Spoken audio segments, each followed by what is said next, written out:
안녕하세요. 삼형제 중에 막내로 태어나 부모님과 형들에게 많은 사랑을 받아가면서 자란 40대 초반의 남자입니다. 나이 차이 많은 큰형님부터 해서 위로 형님들이 둘이나 있어요.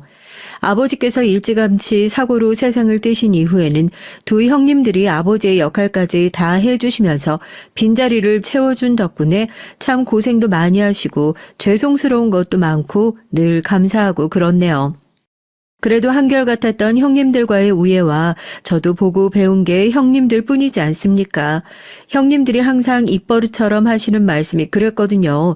막내 넌 우리 셋 중에서 어머니랑 같이 있을 수 있는 시간이 제일 짧으니까 더 말씀 잘 듣고 고생시키지 말아야 한다고요. 그런 형님들 밑에서 자라서 그런지 그 흔한 사춘기 한 번을 안 겪고 정말 어머니 속 썩이는 일 한 번 없이 나름대로 잘 커왔다 생각합니다.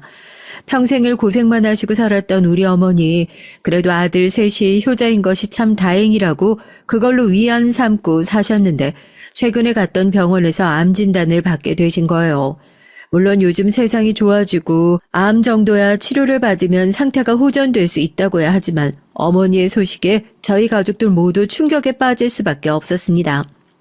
다른 집 자식들은 아픈 어머니를 서로 안 모시려고 등을 떠미는 상황이라지만 저희 집은 좀 달랐어요. 오히려 자식들이 서로 나서서 본인이 모시는 게 맞다며 나섰으니까요. 저 역시 형님들껜 다 결혼을 하셨고 처자식이 있으니 어머니 모시기 힘들지 않겠냐. 결혼도 안 하고 혼자 있는 제가 모시는 게 제일 맞을 것 같다 얘기를 했다가 아직 결혼도 안 한 놈이 어떻게 어머니를 모시고 살겠다는 소리를 덥석하냐. 너 안 그래도 아직까지 장가 못 가고 있는데 그렇게 어머니 모시고 있다가 장가 오겠다는 여자들 싹 다 끊기면 우리가 형으로서 어머니 뵐 낯이 없어서 안 된다 하면서 명함도 못 내밀어보고 바로 묵살당할 정도였다니까요. 그런데 이렇게 우애 깊은 형제들 사이에 뭐 문제 생길 일이 뭐가 있었길래 이렇게 사연을 쓰게 됐냐고요? 형제만 있으면 참 다행이죠. 문제는 형수들이었습니다. 당연히 어머니에게 받은 것도 많고 평소에 어머님 하면서 극진하게 모시던 형수들이었고 어머니 역시 남들이 조금 모자라다 얘기할 수도 있는 두 형수들을 식구들로 받아들이면서 정말 뭐 하나 아낀 적 없고 모자라지 않게 뭐든 다 해주시는 분이었으니까요. 그래서 다른 사람들은 몰라도 두 형수님께선 가족처럼 저희 형제들과 같은 마음으로 어머니를 보고 있을 거라 굳게 믿고 있었습니다. 하지만 얼마 전 어머니의 생신날 우연히 듣게 된 형수님들의 얘기를 통해 전 믿었던 가족들에게 배신당한 기분이 어떤 건지 알게 돼버렸어요. 비단 저뿐만이겠습니까? 이런 사람들을 가족이라 철석같이 믿고 여태껏 살아왔던 두 형님들은 저보다 더 큰 충격에 휩싸여서 지금 어떻게 해야 할지 갈피조차 못 잡고 있는 상황이라고 해요. 대체 무슨 일이 있었는지 궁금하지 않으신가요? 저희 형제들 사이에 핵폭탄을 떨어뜨린 형수님의 발언은 대체 무엇이었을지 말입니다. 배신의 충격이 크다는 것은 그만큼 믿음이 컸기 때문이겠죠. 이 얘기를 시작하기에 앞서 저희 가족이 왜 이 두 형제들을 그렇게 철석같이 믿을 수밖에 없었는지 먼저 그 얘기를 시작해 볼까 합니다. 다른 사람들이라면 몰라도 정말 형수님들은 사람이라면 저희 어머니를 그런 식으로 배신했으면 안 되는 것이었어요. 아버지가 돌아가시고 나서 사업체를 정리하고 저희 어머니께서 편하게 자식들 키웠을 거라 생각하시는 주변 분들이 많았는데 전혀 아니었습니다. 아버지가 물려주신 유산은 자식들이 조금 더 크고 나서 정말 필요해서 손 벌릴 때 그때 도와줄 때 써야 한다면서 여력이 있을 때 어머니 힘으로 자식들 키워내고 싶으시다면서 아버지가 주신 돈에 손도 대지 않고 그렇게 저희 삼형제 모두를 길러내셨어요. 아버지랑 결혼하기 전까진 일찌감치 회사 생활 시작하셔서 잘 나가던 커리어 우먼 생활을 하셨던 어머니였지만 아들 셋 키우면서 살림까지 같이 하려니 얼마나 힘드셨겠어요. 그렇게 하던 일 정리하고 몇 년 동안 육아에만 전념하시고 나니까 허망하게 아버지가 먼저 떠나버리신 거죠. 그나마 자식들이 혼자서 앞가림을 할 수 있는 나이가 됐으니 그제서야 어머니도 나가서 일을 하시려는 엄두를 내실 수 있었던 겁니다. 그렇게 느지막이 어머니가 다시 저희 형제들을 위해서 시작하신 일은 보험 판매였어요. 다시 회사 생활을 시작하기엔 쉰 기간이 너무 많아 화려한 경력에도 불구하고 써주려는 사람은 없지. 또 애매하게 경력이 높으니 어지간한 회사에선 채용을 할 엄두도 못 내지. 몸 쓰는 일이면 얼마든지 할 수 있다고 호언장담을 하더니 마트 물류 일을 시작한 지 한 달도 안 돼서 집에서 코피를 쏟는 어머니를 보고 온 아들들이 달려들어 뜯어 말리고 나신 후에야 고르고 고른 직업이었습니다. 엄마, 꼭 일을 해야겠어? 지금 당장 우리가 먹고 살기 어려운 것도 아니고 나랑 둘째랑 대학 갈 등록금이 없는 것도 아니고 우리 대학 들어가고 나와서 일도 하고 그러면 딱히 여유가 없는 것도 아닌데 엄마가 꼭 이렇게 사서 고생을 하는 이유를 모르겠네 정말.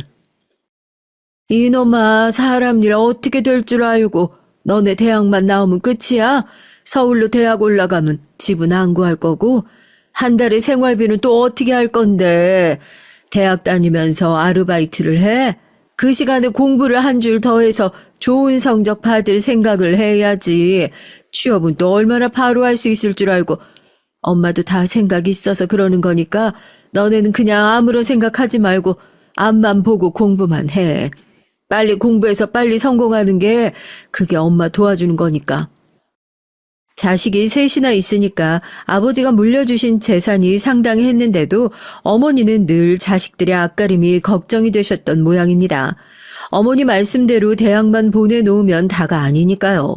그런 어머니의 뜻을 알던 저희였기에 서로를 채찍질하면서 자라왔던 것 같아요. 누구 한 명이 속을 썩이려고 시동을 걸어도 네가 어머니 생각하면 그럴 수 있느냐, 정신 차려라 하고 다잡아 줄 수 있는 형제가 있다는 것이 자라면서 얼마나 귀중한 재산이고 든든했는지 아마 형님들은 제가 이런 생각을 하고 있었다는 것조차 모를 겁니다.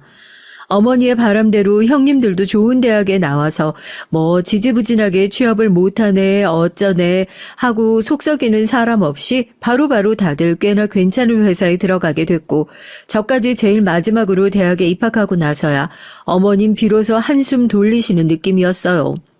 항상 어머니를 보면서 왜 저렇게 뭐가 바쁘신 건지 쫓기기라도 하는 것처럼 자식들의 인생을 쫓아다니면서 케어해 주시느라 온 신경을 다 쏟고 계신 건지 이해가 안 될 때도 있었지만 저희가 잘 됐을 때 세상에서 그 누구보다 가장 행복해하는 어머니의 모습을 보면서 저런 미소를 매일같이 볼 수만 있다면 무슨 수를 써서라도 열심히 살아서 어머니를 행복하게 만들어드려야겠다 그런 결심을 하곤 했었죠.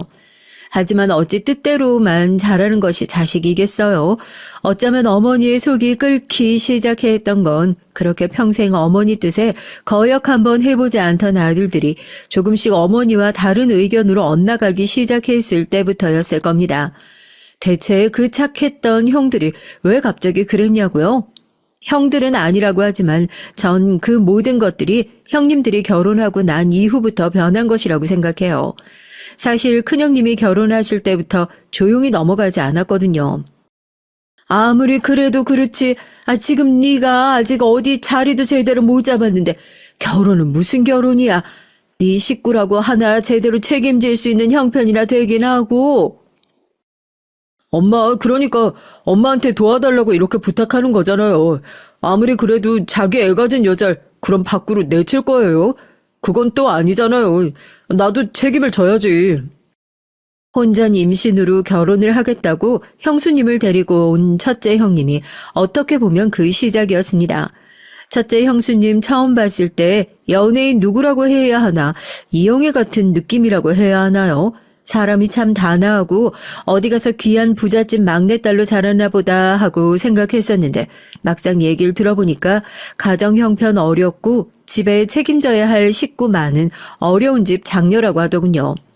아직 생활이 안정되지도 않았는데 애부터 덜컥 가지고 들어온 게 어머니 눈엔 책임감 없어 보였는지 영 탐탁지 않아 했지만 당분간은 시댁에서 지내면서 나갈 준비 될 때까지 같이 살겠다. 큰형님과 형수님이 그렇게 밀고 들어와서 저희 어머니도 어쩔 수 없이 받아주신 모양이었어요.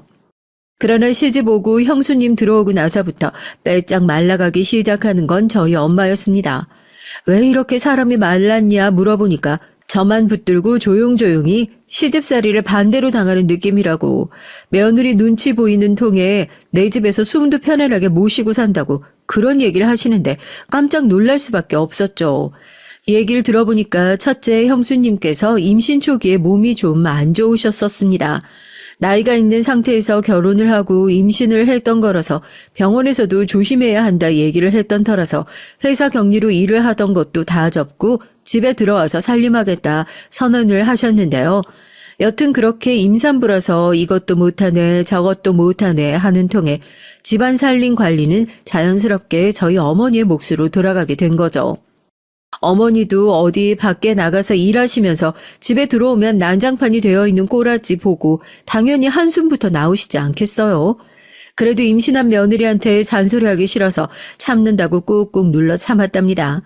입덧 때문에 첫째 형수가 한참 고생할 때에 입에 뭐가 맞을지 몰라서 평소에 잘 먹던 찌개라도 끓여주려고 부엌에서 김치찌개 끓여서 간을 보고 있는 게 그 모습을 보고 있던 형수님이 우욱하고 헛구역질을 하더랍니다.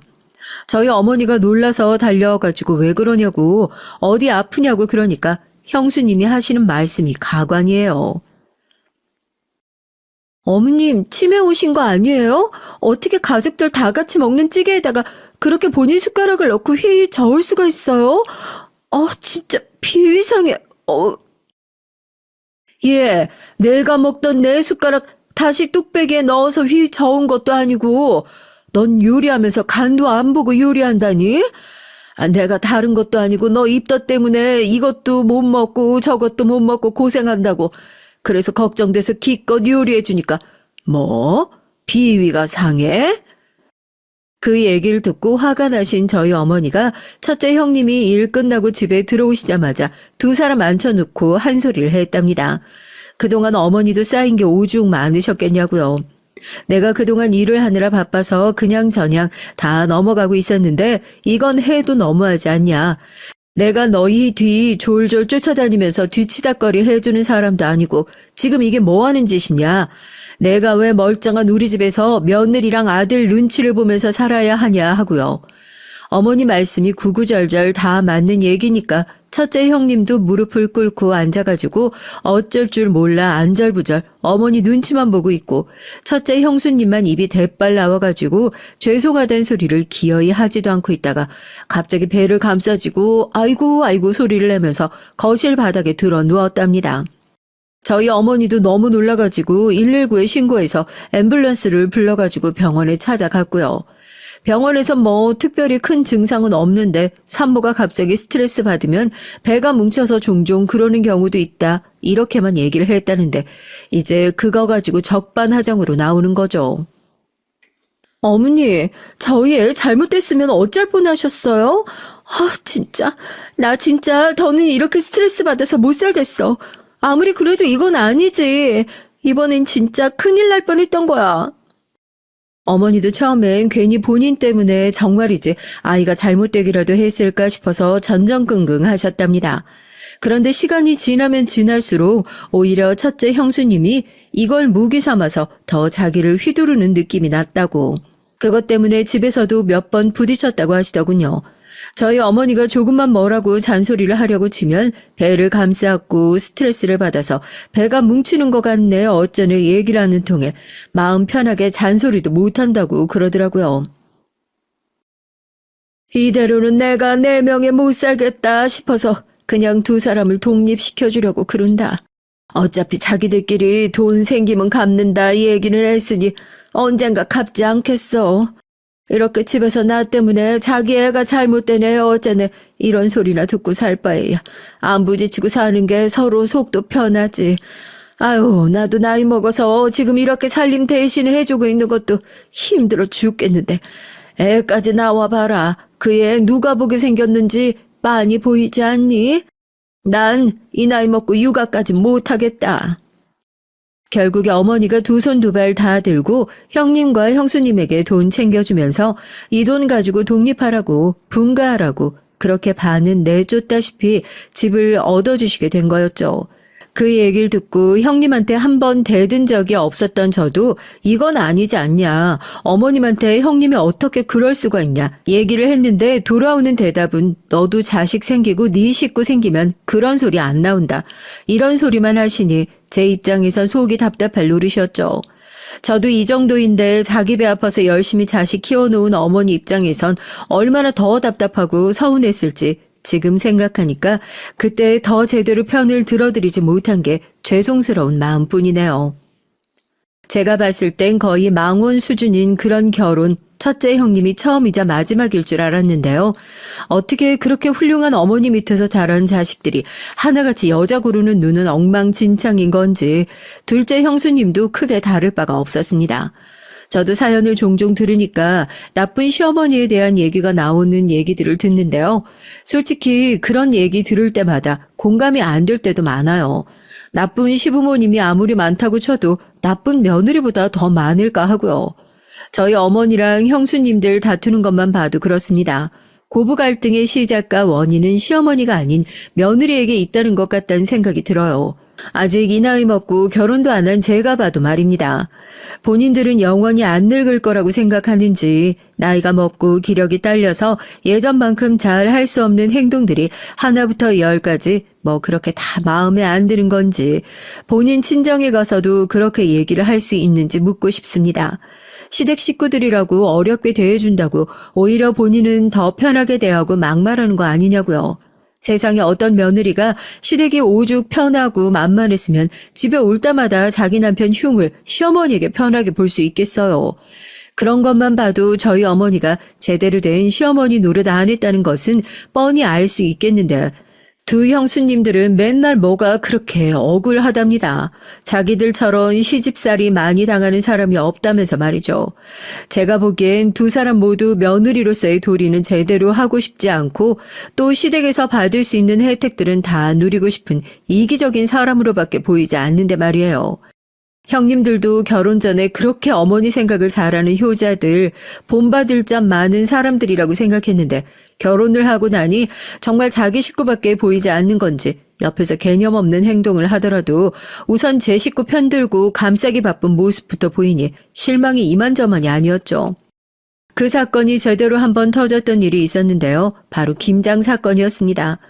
저희 어머니 매해 힘들다고 이제는 그만하고 우리도 사 먹자고 얘기를 하는데도 사 먹는 김치랑 해 먹는 김치랑 어떻게 같냐면서 자식들 전부 다 먹일 몫으로 김장을 정말 어디 공장처럼 하시는 분입니다.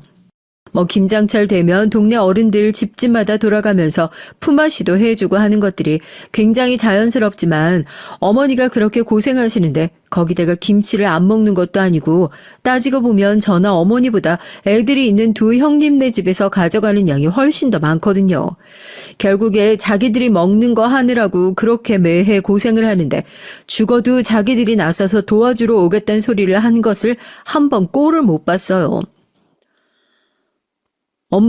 엄마도 이제 김장 같은 거 그만하세요. 집에 도와주는 사람도 없는데 왜 매년 그렇게 힘들게 김장을 하고 그래요? 우리가 이제 돈이 없는 것도 아니고 각자 벌어서 각자 먹고 살 정도는 벌어먹고 사니까 김치 같은 건 걱정 안 해도 괜찮다고. 그래도 어떻게 그래. 첫째는 식탁에 엄마가 담근 김치 안 올라오면 밥을 안 먹는다고 아직도 그런 얘기를 하더라니까. 아유, 다른 사람이 먹는 것도 아니고 니들 형 먹는다는데 내가 힘들 리가 있겠니? 힘들어도 해야지. 그럼 차라리 형수님들을 불러서 형수님들이랑 같이 해라. 허리도 안 좋은데 이렇게 무리하다가 디스크라도 터지면 김장이고 나발이고 진짜 큰일 나신다. 아무리 뜯어말려도 저희 어머니께서 그런 얘기를 어디 들어주셔야 말이죠. 애들도 집에서 애 보고 하느라 힘들 텐데 어떻게 주말까지 와서 같이 김장 도와달란 소리를 할 수 있겠냐. 혼자 하면 금방 한다고 한 번도 형수님들을 불러가지고 김장 같이 하자 농담으로라도 그렇게 말씀하신 적이 없으신 분이에요. 매번 김치통으로 몇 통씩 새 김치 가져가면 고맙다는 소리로 때울 게 아니라 재료값이라도 돈이라도 따로 챙겨주는 게 맞는 도리 아니겠습니까? 가뜩이나 야채값도 많이 올랐는데 매번 어머니만 혼자 저렇게 고생하시는 것이 어이없고 기가 막히다는 생각은 했었는데 이번에도 얌체같이 조용히 김치통을 챙기던 형수님들. 미워도 한마디 말씀 없으시던 저희 어머니도 참다 못해 한 말씀 하셨어요. 아무리 그래도 그렇지 다른 사람 먹을 것도 아니고 너희 먹을 건데 김장날 한 사람이라도 와가지고 옆에서 거드는 척이라도 해야 맞는 거 아니니? 너희 힘들고 바쁠까봐 아무런 말도 안 하고 나도 가만히 있었는데 해도 너무한다 싶다. 이건 도리가 아닌 거지. 얌체같이 이러면 안 되는 거지. 김장 한번 할 때마다 돈은 또 얼마나 들어가는 줄 아니? 니네 생각해서 시간 들이고 돈 들여가지고 어른이 고생하고 하고 있으면 빈말이라도 어머님 다음번엔 같이 해요. 어떻게 이런 소리 하는 애가 한 명이 없어. 얼마나 얄미워요. 일은 거들 생각도 안 해. 아들들이 벌어온 돈으로 집에서 살림하고 있으면서 또 그런 아들이랑 며느리 먹이겠다고 하루 종일 고생해서 김장한 시어머니 옆에 턱하니 팔짱 끼고 서가지고 누가 시어머니인지 모르겠다 이거예요. 뭐 김치가 짜네 맵네 위생적으로 깨끗해야 되네 어쩌네 뒷담화는 뒷담화대로 하고요. 저희 어머니가 나이가 좀 드셔서 그렇지 절대 뭐 손맛이 떨어지거나 다른 건 몰라도 위생 쪽에서 부족하고 그러신 분은 절대로 아니거든요. 참다 못해 한마디 하니까 형수님들이 슬슬 눈치 보다가 한 행동이 뭐였는 줄 아세요? 예, 너 지금 이게 무슨... 내가 돈 받자고 이런 소리 하는 걸로 보이냐? 그럼 아니에요? 아우 전 어머님이 김장해서 저희 주시는 거 좋다고 아들들 잘 먹어서 그러는 거다 얘기했을 때 고지고대로 믿었는데 어머님이 이렇게 하나부터 열까지 다 불만이신 줄 알았으면 아우 진작에 그냥 깔끔하게 돈 드리고 말았을 거예요. 어머님 저희도 김치 같은 거 그냥 사다 먹으면 훨씬 더 편하고 맛있죠.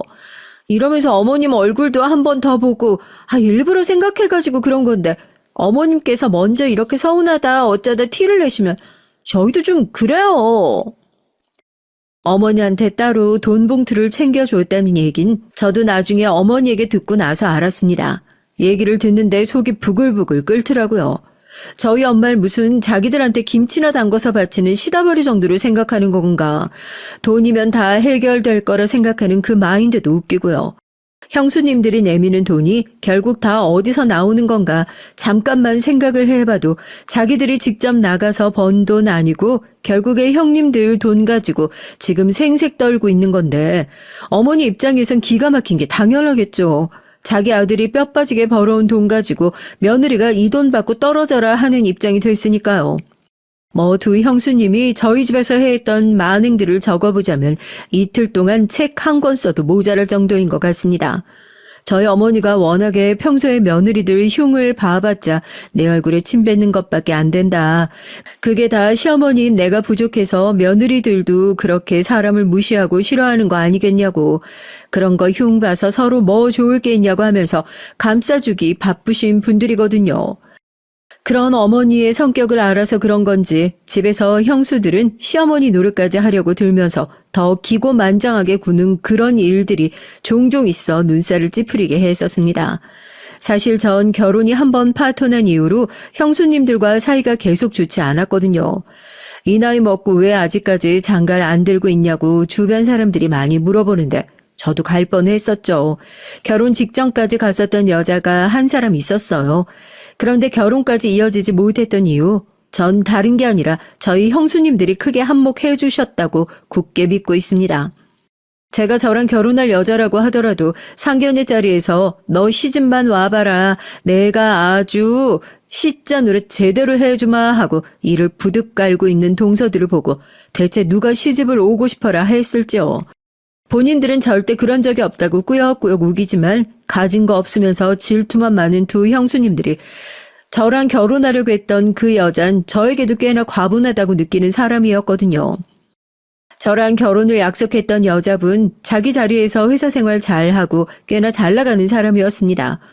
그러니 일이고 뭐고 다 때려치우고 나와 있는 형수님들이 보시기엔 눈을 반짝이면서 신나서 회사 얘기를 하는 그 사람이 어딘가 안 이뻐 보였을 수도 있겠다는 생각이 이제야 듭니다. 결혼을 약속하고 가족들한테 인사를 시키러 데리러 오겠다 얘기를 했을 땐 집안에 새로운 동서가 들어오면 자기들끼리 질투하고 배척하고 이런 것들은 애초에 걱정조차 하지 않고 있었는데 그 여자들끼리의 은근한 기싸움이 뭔지 딱 보니까 알겠더라고요. 동서는 회사 생활하려면 힘들겠어. 그러니까 이게 남편 잘 만나는 것도 복이라고. 아니, 그렇다고 동서가 남편을 뭐 잘못 만났다. 이런 얘기가 아니라 우리가 좀 더 그쪽으로는 복을 타고난 것 같다. 이 얘기지. 이게 지금이야 밖에 나가서 일하고 그런 것들이 되게 멋있어 보이고 좋을 수 있는데 나중엔 또 다른 얘기다. 애기만 낳아봐. 엄마들 사이에서 밖에 나가서 일하는 엄마들은 따돌림 당해요. 저 집은 대체 얼마나 못 살길래 애기 아빠랑 애기 엄마가 둘 다 나가서 일을 해야 겨우 입에 풀칠하고 살 수 있을 정도냐. 그런 얘기하면서. 그래, 동서가 계속 윗지방에서만 살아가지고 그런 문화에 대해서 잘 모를 수도 있는데 이쪽 학구열 장난 아니다.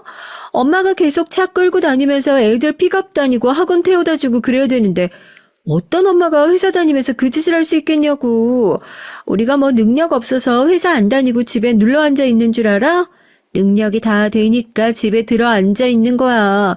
애는 누가 볼 거냐고. 엄마가 돼서 자기 성공하는 게 전부가 아니잖아.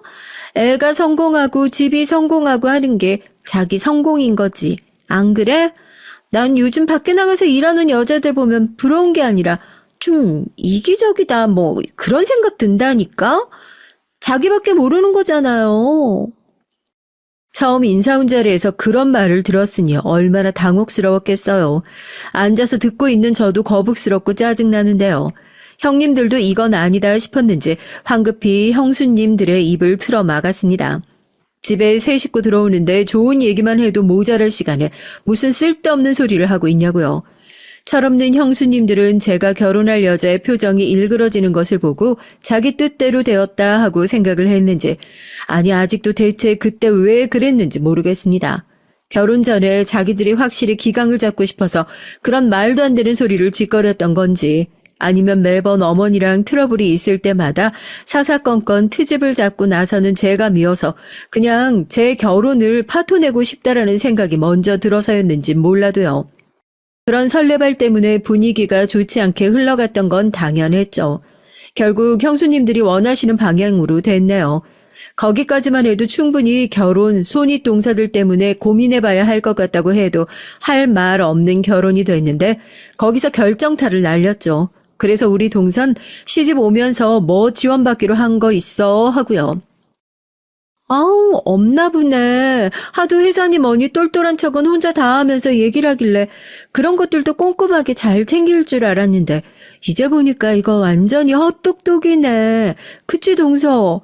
나도 그렇고 여기 동서도 그렇고 결혼하고 나서 다들 전셋집 하나씩은 받았는데 동서는 뭐 별다르게 받았던 것도 없나 보다. 하긴 요즘엔 능력만 되면 자기들끼리 다 알아서 하는 추세라고 하니까 우리 도련님이 워낙 독립심이 강한 성격이시기도 하고 그런 거 받았을 리 없지. 근데 그게 나중에 여자들 입장에선 조금 서운하기도 하고 그렇다니까. 자기들은 결혼하고 나서 못해도 집 한 채씩은 받았었는데 그래 넌 뭘 받았니 하고 은근하게 비웃는 눈치에 여태 표정 관리 잘 하고 있었던 여자분도 표정이 확 굳어질 수밖에 없었죠. 그게 어디 집 한 채씩 받았다고 표현할 수 있기나 하나요? 같이 살면서 오만 진상짓은 다 떨어서 제발 얼굴 좀 안 보고 살자, 부딪히지 말고 살자 하고 저희 어머니가 돈 쥐어주면서 억지로 분가시킨 거죠. 둘째 형님과 형수님 낸 그 얘기를 듣고 나서 자기 몫으로 나와 있는 걸 큰집한테 다 떼어주기라도 했을까봐 부랴부랴 회사가 어렵네, 친정이 어렵네, 하루가 멀다 하고 어머니를 찾아와서 들들 볶아대는 통에 결국에 거기도 분가 비용을 조금 대준 정도였고요. 그 난리가 있으면서 가운데서 어머니가 얼마나 시달렸는지 누구보다 뻔히 잘 알고 있는 저까지 형님들과 똑같은 사람이 되기 싫어서 잠자코 있었습니다. 능력이 안 되는 것도 아니고 그 나이 먹고 결혼하면서 집 한 채 못 태울 정도로 어렵지도 않았으니까요. 저희 어머니도 그 고생을 하면서 아들 셋을 키웠는데 결국 집에다가 손 한 번 안 벌리고 자기 힘으로 하려는 놈은 저 하나밖에 없다고 한숨을 푹푹 쉬셨거든요. 그런데 결혼할 여자 입장에선 이게 꽤나 충격이었나 봅니다. 다른 형제들 다 받았던 지원을 저 혼자서만 못 받은 것은 둘째치고 그게 아니다. 이런 사정이 있어서 다른 형제들은 어머니한테 손을 빌렸던 거고 난 그 정도로 어려운 게 아니니 내 힘으로 했던 것뿐이다 하고 해명을 해봐도 이 결혼은 도저히 못하겠다는 대답이 돌아오더라고요. 당신 그 자리에서 못 봤어? 그냥 날 싫어하는 거야. 내가 마음에 안 드신 거라고. 내가 이미 그걸 알아버렸는데 어떻게 시집 가겠다고 그런 소리를 할 수가 있겠어. 대체 어떤 사람이 그런 손이 동사들을 다 버텨가면서 살 수 있을지 모르겠지만 적어도 난 아닌 것 같아. 난 그렇게 사서 고생하고 싶지도 않고 미안해. 사랑 하나만 가지고 다 버티고 살기엔 나도 살면서 고생 많이 해봤고 집에서까지 이렇게 고생하고 싶지 않아서 그래. 그래, 미안하다. 네가 그렇게까지 얘기하는데 내가 무슨 말을 더 하겠어. 다 중간에서 제대로 역할 못했던 내 잘못이지. 내가 무슨 할 말이 있겠어. 이혼을 한 것보다 하려던 결혼을 엎은 게 훨씬 낫냐고 그따위 소리를 위로라고 하고 있는 형수님들을 보면서 속에서 천불이 날 지경이었어요. 형님들 보면서 그동안 아무리 말도 안 되는 소리를 하고 행동을 해도 최대한 참고 넘어가려고 했었던 것들도 많았는데 그날 이후로 완전히 형수님들과는 척을 지고 살았던 것 같네요. 가족끼리 중요한 일이 있는 게 아니면 굳이 따로 만나서 식사를 하거나 뭐 시간을 보내거나 하는 일도 없었으면 좋겠다. 제가 먼저 자리를 피하기도 했고요. 두 형님들께선 아직도 결혼이 엎어진 게 형수님들 때문인 것 같냐고. 그 사람은 그냥 인연이 아니었을 뿐이라고. 차라리 잘 된 거라고 빨리 놓아주라 얘기했지만 뭘 알겠습니까? 다들 자기 일이 아니니까 그렇게 쉽게 얘기할 수 있는 거죠. 억지로 화해시킬 생각도 말고 지금 이렇게만 지내는 것도 다행인 줄 알고 살면 안 되겠냐 그리 말했었습니다. 한땐 밖에 나가면 사람들의 부러움을 한눈에 받았었죠. 아들이 셋이나 있는데 하나도 빠짐없이 다 효자라서 말년에 든든할 일만 남았으니까 부러워 죽겠다면서요. 그것도 다 옛말이 되어버렸습니다. 이제 어머니는 새 아들을 두고 근심도 걱정도 세 배로 해야 하는 평범한 다른 엄마들과 같은 처지가 되어버린 것 같았어요. 제가 왜 형님들이 결혼을 한 이후로 달라진 것 같다고 느꼈는지 사이가 좋았던 저희 형제지간을 갈라놓은 게 죄다 형수님들 때문인 것 같아서 원망하는지 제 얘기를 듣고 나니 조금은 이해가 가시지 않나요? 제게 형수님들은 그저 가족이라기보단 형님들이 집안에 잘못 데리고 온 여자들, 잘못 골라가지고 온 식구들 딱 그 정도의 눈엣가시였습니다. 그래도 이미 형님들과 애까지 낳고 살고 있는 사람들을 저 혼자 미워한다고 뭐 달라질 게 있겠으며 미워해서 뭐 하겠어요. 형님, 아무리 자기 가족 소중하다고 해도 어머니한테 잘해요. 형님이 나한테 맨날 그러셨잖아요. 엄마한테 잘해야 한다고. 이제 살 날 남아봤자 얼마나 남았겠냐고. 가끔 보면 형님이 나한테 그런 말씀 해주시고 정작 형님은 까먹으신 것 같아서 하는 얘기입니다. 야, 엄마, 형님이 어머니 보고 산 세월만 해도 너보다 몇 년은 더 되는데 이제 와서 무슨 어른인 척 형님한테 훈수를 두고 있어? 효동 그렇게 눈에 보이게 하는 게 아니라 다 안 보이는 데서 조금씩 잘 하고 있는 거야. 너도 걱정하지 말고 얼른 장가들 여자나 찾아봐. 다른 게 효도가 아니라 어머니한텐 그런 게 효도인 거야. 자식들 셋 있는 거 하루라도 빨리 결혼시켜가지고 손주 보고. 그런 걸로 따지면 우린 어머니한테 나만큼 효자인 자식도 또 있겠냐? 옛날에 어머니 얘기라면 껌뻑 죽는 신용도 했었던 그 형님들이 어쩌다가 이렇게 변했는지 속상하기만 했었죠. 형님들이 정말 어머니를 생각하긴 하는 걸까? 말로만 효자하고 정작 중요할 때 또 나 혼자 다 책임을 져야 하게 생겼구나. 그런 생각을 하고 있을 때쯤에 정말 저희 형제의 우애와 효심을 시험해보기라도 하듯이 집안에 뻥하고 대형 소식이 터져버리고 만 겁니다. 바로 어머니의 암 진단이요. 건강검진을 받으러 다녀오셨던 어머니께서 가족들한테 할 얘기가 있다면서 다들 불러 앉혀놓고 암 얘기를 하시는데 지금 이게 무슨 소리를 하는가. 멀쩡해 보였던 어머니께서 왜 갑자기 어디가 아프시다고 이런 얘기를 하시는 건가 믿기지가 않고 얼떨떨하기만 하더라고요. 저희 형제들 그 소식 듣자마자 다 같이 끌어안고 펑펑 울었어요. 형님들은 정말 흘러가 버린 지난 날이 후회스럽기라도 하다는 듯이 어머니를 끌어안고 거의 통곡을 하셨습니다. 평생을 그렇게 고생만 하셔서 이제 효도 좀 해보려고 하는데 갑자기 몸이 아파 수술이 제대로 안 되면 얼마 살지도 못할 거라는 얘기를 담담하게 꺼내시는 어머니의 말씀이 제대로 믿기지도 않고 들리지도 않더라고요. 그래도 참 다행인 게 어머니께서 그 말씀을 꺼내자마자 형제들이 앞다퉈서 서로 자기가 모시겠다고 얘기를 하는 겁니다. 어머님 그냥 내가 모실게. 병원이랑 왔다 갔다 하기에 우리 집만큼 가까운 곳도 없고 형님들 다 결혼하셨는데 무슨 수로. 어머님을 편하게 보겠어. 그냥 내가 모시는 게 몸도 속도 편하고 말지. 그냥 그렇게 하자. 아직 결혼도 안 한 놈이 어머니를 뭘 모시겠다고. 너야말로 결혼이나 하고 나서 뭘 하든지 말든지 해라. 아직 혼자인 놈이 아픈 홀어머니 모시고 같이 살고 있겠다고 하면 시집 오겠다는 여자도 다시 도망가겠어. 이건 형님들이 상의해서 알아서 할 테니까 걱정하지 마라. 어머니 아프시고 나면 영 우울하기만 할 줄 알았는데 저렇게 서로 나서서 어머니 모시겠다고 하는 거 보니까 예전에 형님들로 다시 돌아온 것 같기도 하고 참 다행이다 싶더라고요. 그런데 그건 순전히 형님들 생각이었죠. 옆에서 이 얘기를 듣고 있던 형수님들은 화들짝 놀라면서 그런 중요한 일을 왜 여기서 결정하려고 하냐. 조금만 집에 가서 더 상의를 해보자 하면서 형님들을 뜯어 말리는 눈치였습니다. 형수님들 눈엔 어머님은 그저 돌보고 모셔야 하는 혹 같은 존재라 느껴졌을 테니까요. 하도 난리인 형수님들 때문에 어머니를 누가 모실 거냐 하는 결정은 그 자리에서 쉽게 내려지지 못했어요. 다만 첫째고 하니 큰형님네가 어머니를 모시고 병원에 왔다 갔다 하는 게 어떻겠냐 하는 쪽으로 조금은 의견이 기울고 있는 상황이었죠. 형수님은 어떻게 생각하셨을지 모르겠지만 말입니다. 그리고 나서 얼마 전 어머니의 생신이었어요. 지금 이렇게 아파서 자식들 다 고생시키는 마당에 생일 파티는 무슨 생일 파티냐. 좋은 날이라고 그걸 축하하려고 그러냐. 다 같이 모여서 밥 한 끼 먹는 것도 미안해서 꺼려하시는 어머니를 보면서 왜 저렇게 눈치를 보셔야 하나 죄송스럽고 미안한 마음밖에 들지 않았어요. 그게 무슨 말씀이시냐고. 아픈 건 아픈 거고 생신은 생신인 대로 챙겨야 하지 않겠냐. 이럴 때 가족들이 다 같이 모여서 맛있는 것도 먹고 좀 으쌰으쌰 해야 힘도 나고 하지 않겠냐고 어머니를 달래드렸죠. 그렇게 온 가족이 어머니의 생신을 축하하기 위해 한자리에 다 같이 모였습니다.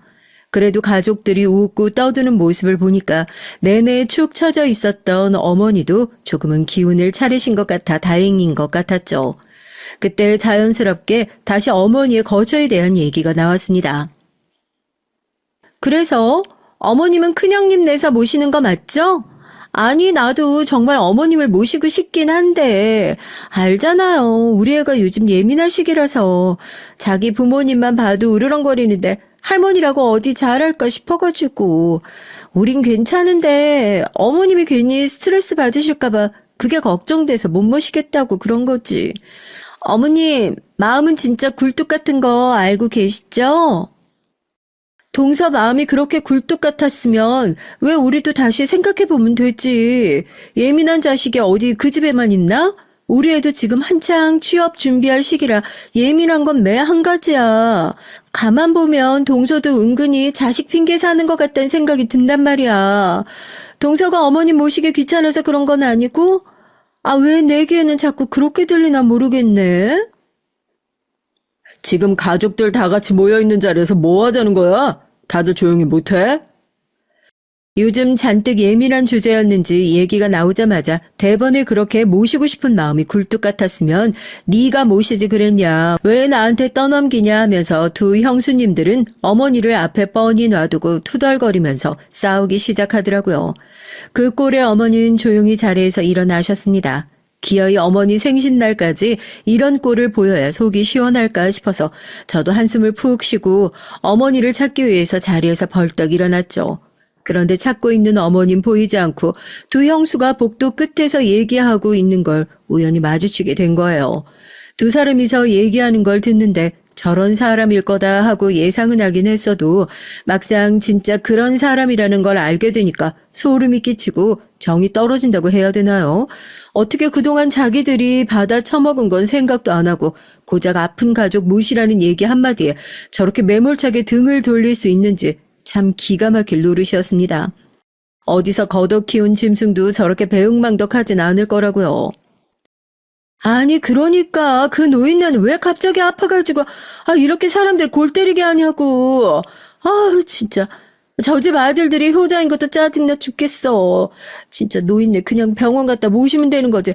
거기서 뭘 서로 모시겠다고 손을 번쩍번쩍 들고 자빠졌냐고. 제 말이 그거예요 형님. 제가 형님 싫어서 우리 집에서도 힘들 것 같다고 형님한테 떠넘겼겠어요? 아니 어머님도 사람이면 눈치가 있으셔야죠. 며느리들이 지금 그렇게 서로 돌보기 싫다고 앞에서 대놓고 떠넘기고 있는 모습을 보고 있으면 미안해서라도 그냥 내가 알아서 요양원 들어가야겠다 이런 소리가 나와야 정상 아니에요? 저 양반도 그러니까 아들 키워놨으니까 내 아들 덕 좀 보겠다. 지금 그 똥꼬집으로 버티고 있는 거잖아요. 진짜 짜증나 죽겠어. 아휴, 늙었으면 그냥 요양원으로 좀 가지. 짜증나게 진짜. 하여튼 동서도 들어가서 나 더 긁는 척 좀 해봐. 알겠지? 자기 때문에 우리들끼리 이렇게 싸우고 난리치는 거 보고 있으면 자기가 양심상 요양원 들어가겠다고 결국엔 말하지 않겠어? 그래도 그렇게 성격이 나쁜 노인네는 아니니까 조금만 더 하면 도련님. 자기들끼리 신나서 떠들어대느라 제가 오는 것도 모르고 있었나 봅니다. 팔짱을 끼고 벽에 기대어서 두 사람이 하는 막말을 듣고 있으니 그제서야 절 발견한 두 형수님이 깜짝 놀라서 언제 왔냐고 어디서부터 듣고 있었냐고 은근히 절 떠보더라고요. 무슨 소리냐 전 두 분이서 재밌게 얘기를 나누고 계신 것 같아 궁금해서 와봤다. 무슨 말씀하셨냐 그러니까 제가 못 들은 줄 알았는지 아무런 얘기도 안 했다면서 가슴을 쓸어내리고 다시 들어가더라고요. 하지만 이미 다 들은 이상 두 형수님이 저희 엄마를 무기 삼아서 저희 집을 휘두르는 꼴을 가만히 지켜보고 있을 수만은 없었습니다. 다른 건 몰라도 저런 사람들한테 여태 속고만 살아왔던 형님들이 불쌍해서라도 형수님들의 실체를 제대로 까발려야겠다는 생각밖에 없었죠. 밖에서 동서랑 얘기를 좀 해봤는데 우리가 지금 너무 어머니를 모셔야겠다는 생각에만 초점이 맞춰져 있는 것 같아서 요즘에 누가 모시고 하는 것도 아무나 하는 일이 아니잖아. 그것도 전문가가 돌봐야 되는 거지. 특히나 아픈 사람들 같은 경우에는 우리 같은 일반인이 뭘 한다고 모시고 말고 할 수 있겠냐고. 그러니까 요양원 같은 것도 한번. 요양원이요? 두 분이 어떻게든지 어머니를 모시기 싫어서 생각해낸 아이디어가 겨우 요양원이에요? 형님들 그동안 어떻게 저런 사람들을 와이프라고 데리고 살았어요? 네? 너 아무리 화가 나도 그렇지 형수님한테 그게 무슨 말버릇이야? 이 사람들이 정말 모시기 싫어가지고 그런 얘기를 꺼냈겠어? 자기들도 나름대로 고심해서 꺼낸 얘기일 텐데 무슨 소린지 몰라도 일단 드러나 보자고. 그래서 좋은 데 알아본 곳은 있고 어머님이랑 같이 한번 가서 봐볼 만한 곳이야? 형수님이 생각이 있어 그런 소리를 꺼냈을 거다 철석같이 믿고 있는 형님들을 보면서 기가 막혀서 제가 테이블 위에 핸드폰을 턱하니 올려놨습니다. 이게 뭐냐는 듯이 쳐다보는 사람들에게 제가 아까 복도에서 녹음한 파일을 그대로 들려줬죠. 그 안에선 두 형수님들이 신랄하게 저희 어머니와 저희 집을 비난하는 목소리가 고스란히 다 담겨져 있었습니다. 형수님들이 황급하게 제 핸드폰을 빼앗으려고 했지만 제가 한 발 더 빨랐어요.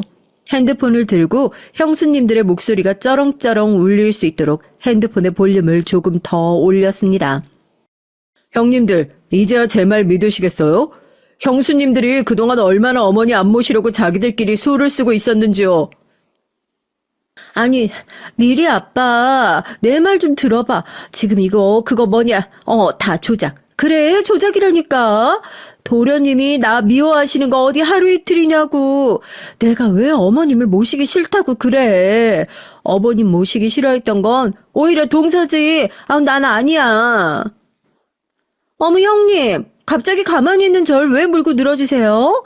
형님이 저한테 먼저 자식들 속썩이지 말고 하루라도 빨리 요양원 들어가 버렸으면 좋겠다고 그렇게 말씀하셨잖아요. 이제 와서 제가 무슨 어머님을 미워했다는 둥. 저야 형님 눈치 보는 게 시집살이니까 그냥 눈치껏 행동하다 보니 그렇게 된 거지. 저야말로 어머니에게 악감정 같은 거 하나도 없어요. 웃겨 정말. 시어머니를 모시지 않겠다는 일념 하나로 끈끈하게 뭉쳐있던 두 여자들의 우정도 파사삭 부서지고 말았습니다. 자기들끼리 네가 잘났네 내가 잘났네 하면서 서로 다투고 있는 모습을 보고 있는데 저희 식구들이 얼마나 어이가 없었겠어요. 결국에 참다 못한 큰형님께서 형수님의 뺨을 세차게 올려붙이고 행사장 안에 짝 하고 뺨 올라가는 소리가 나고 나서야 겨우 그 소란이 멈출 수 있었습니다. 뺨을 한 대 얻어맞은 형수님은 어떻게 본인한테 이럴 수 있냐는 듯 얼굴을 부여잡고 잔뜩 억울하다는 얼굴로 형님을 쳐다봤지만 형님은 그런 형수님은 거들떠보지도 않는 채로 어머니 앞에 무릎을 꿇고 고개를 숙였어요. 이게 다 결혼 잘못한 자기 죄라고요. 어머니는 가운데서 어쩔 줄 몰라 하시고 아들을 일으켜 세우려고 하셨지만 저희 형님은 그 자리에 무슨 못이라도 박아놓은 것처럼 딱하니 앉아서 꼼짝도 하지 않았죠. 이게 다 제가 부족한 탓입니다. 이런 사람을 애들 엄마라고 여태까지 믿고 데리고 산 제가 얼마나 바보 같은지. 저희가 그동안 어머니한테 받아간 것만 해도 얼마나 되는데 뭐라고 더 드린 말씀도 없어요. 이혼하겠습니다. 이런 사람이랑은 제가 더 같이 못 살아요. 어머니, 저도 마찬가지입니다. 저 이런 생각하고 있는 사람이랑 어떻게 이제 한 이불 덮고 잠을 자겠어요. 아무리 내 가족이 소중하다고 하지만 어머니까지 내 가족으로 못 품고 사는 여자랑은 저도 못 살겠습니다. 용서해 주세요, 어머니. 냅다 두 아들이 무릎을 꿇고 앉아 이혼을 하겠다고 하니 저희 어머니도 당황해가지고 무슨 갈라서겠다는 소리를 그렇게 쉽게 하냐. 조금 더 찬찬히 생각을 해봐라. 아무리 그래도 이건 아니지 않냐. 형님들을 뜯어 말리셨지만 형님들 역시 단호했어요. 그제서야 형수님들이 울고불고 자기들이 생각이 짧았다. 한 번만 용서해달라. 어머니 앞에서 엎드려서 빌고 울고불고 난리도 아니었지만 이미 엎어진 물을 주워 담기엔 턱없이 늦어버렸죠. 더 이상 속 시끄럽게 만들고 싶지 않다면서 그런 형수님들을 질질 끌고 형님들은 행사장을 쌩하니 나가버리셨습니다. 사람들이 밖에 나가면 얼마나 욕을 하겠냐고. 자기 자식들 다 이혼시킨 엄마가 세상에 어딨다고. 네가 나가서 네 형들 좀 말려봐라. 응? 사람이 살다 보면 실수도 할 수 있고 그런 거지. 어떻게 그래. 엄마, 형들이 결정한 걸 내가 어떻게 말리겠어요. 그리고 가족 소중하게 여길 줄 모르는 사람들은 내 가족이 아니라는 말, 그건 저도 100번 1000번 공감해요. 이제부터 무슨 결과가 있든지 간에 어머니 잘못 아니니까 아무 걱정하지 마시고 그냥 치료에만 전념하세요. 본인 때문에 자식들 다 이혼하게 생긴 거 아니냐며 속상해하시는 어머니를 몇 번이나 달래고 지금은 잠시 저희 집안이 소강 상태인 상황입니다. 형님들의 단호한 고집을 꺾기는 어려워 보이고 저 역시도 이게 속 시원한 결정이었다 생각을 하지만 다른 분들은 어떻게 생각하시는지 조금은 궁금해지네요. 제가 형님들을 뜯어 말리는 것이 정말 옳은 선택일까요? 안녕하세요. 저는 경기도 모처에 살고 있는 톡톡사연의 여성 애청자입니다. 글 같은 건 솔직히 전혀 재주가 없지만 그럼에도 욕심을 부려서 사연 신청을 한번 해보네요. 숨이 막히는 듯 했던 더위가 끝이 없을 것만 같았는데 어느새 추위로 세상이 꽁꽁 얼어붙을 것만 같은 때가 왔네요. 젊고 어린 나이엔 잠바떼기 입고도 겨울을 어영부영 났던 것 같은데 이젠 꽁꽁 싸매지 않으면 겨울을 나기가 힘든 나이가 된 것 같아요. 그뿐인가요? 어릴 적엔 몰랐던 추우면 관절이 시리는 감각을 서서히 맛보고 있는 중이랍니다. 이런 게 나이가 들어간다는 증거 중 하나겠죠? 나이를 먹는 게 어쩔 수 없이 당연한 자연의 이치라는 걸 알지만 때때로 서글프기도 한 듯 싶어요. 여러분은 안 그러신가요? 어쩌면 제가 젊은 청춘의 아쉬움을 너무 많이 남긴 사람이라서 그런 것일지도 모르죠. 전 추운 겨울이면 생각나는 게 한 가지 있어요. 아주 유명한 광고인데요. 광고 모델이 아버님 댁에 보일러 놔두려야겠다고 멘트를 해서 유명해진 건데 여러분도 뭔지 아마 다들 아실 겁니다. 전 그 유명한 광고가 무척이나 씁쓸하게 느껴지는 사람이에요. 보일러에 얽힌 얘기가 있기 때문이죠. 제가 어떤 사람인지 소개해 드리려면 저라는 존재를 세상에 있게 한 분들이 우선 돼야 할 것 같네요. 외가는 옛날에 수혜를 크게 입었었는데요. 집이 아예 박살이 나서 없어졌을 정도였대요. 가뜩이나 가난했는데 더욱 힘들어진 것이었죠. 그 바람에 친정 엄마께선 서둘러 시집을 가버리셨습니다. 그리고 마주하게 된 당신의 시댁을 보며 처음엔 기겁을 하셨다고 해요.